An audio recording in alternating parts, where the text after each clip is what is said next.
morning, 5 a.m. It's stinky.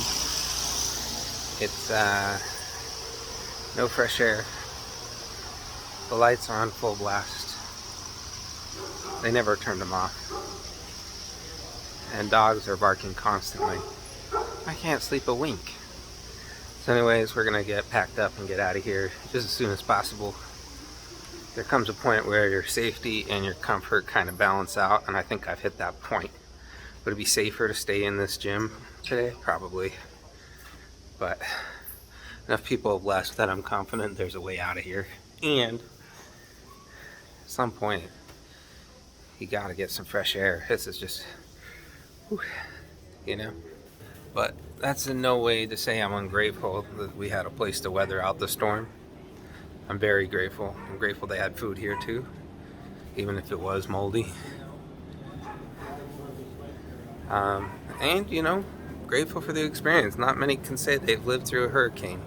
And I literally just did that. So, you know, another one of those life experiences that I now have.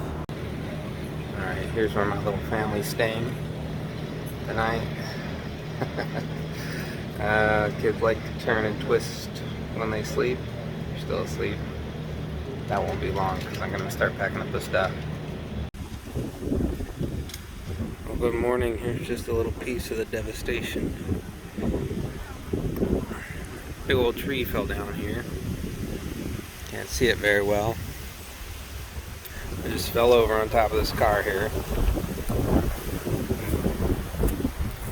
But yeah, here it is.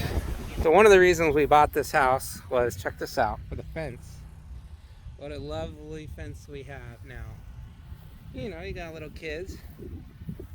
You want to make sure that they're fenced in, so they don't run away or get into trouble.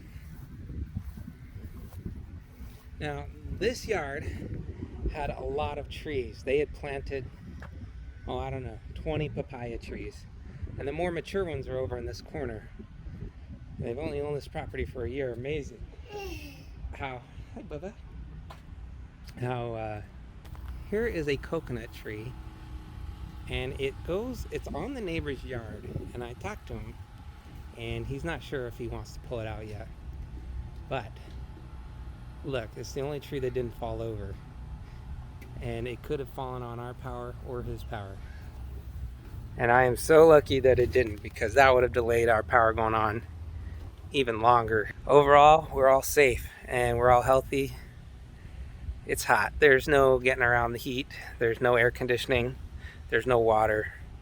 Luckily, we got a couple days of water, and then if that runs out, then I do have a water filter, and we can use our little sweatbox Vietnamese tunnel thing and filter some water out of there.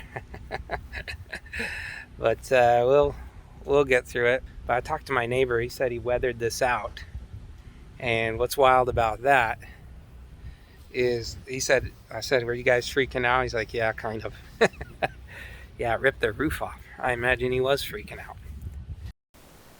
So as we were driving around this first day, I came across a lot of these power lines that had come down, and this was probably the most dramatic because it fell right on the road. So as cars were trying to get around, they had to drive in the median.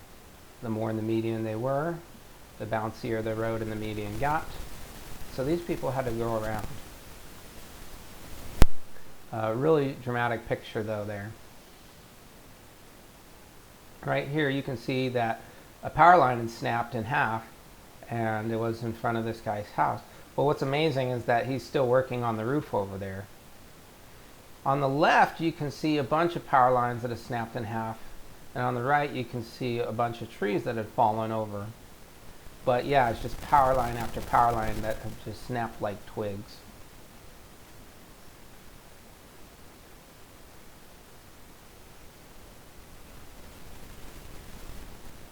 One after the other. I mean, it was really a dramatic sight to see.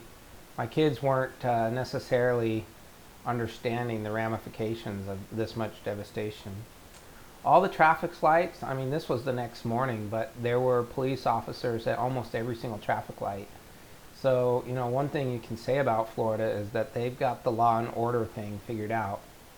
I think that's a really good thing that they had the police officers there so quickly, because remember, the power's out here. So none of the traffic lights are working, and this is the Chiquita to Pine Island Road, and that's a big road. Here you can see some residual flooding. It looked like some sort of pump generator there to get some of that water out of the road. But again, it was just kind of a reminder that yeah, there was some major flooding, but a lot of the newer houses were built up. Here on the right side you can see some porta potties that had blown over. So I just thought that was kind of unfortunate for whoever cleaned up that mess. And then also you can see here the sign on the right that's blown over. So there, yeah, there was a lot of damage to, you know, roofs and whatnot. And finally, you can see on the left here, this guy's palm tree had fallen over. Thanks for watching, guys. See you next time.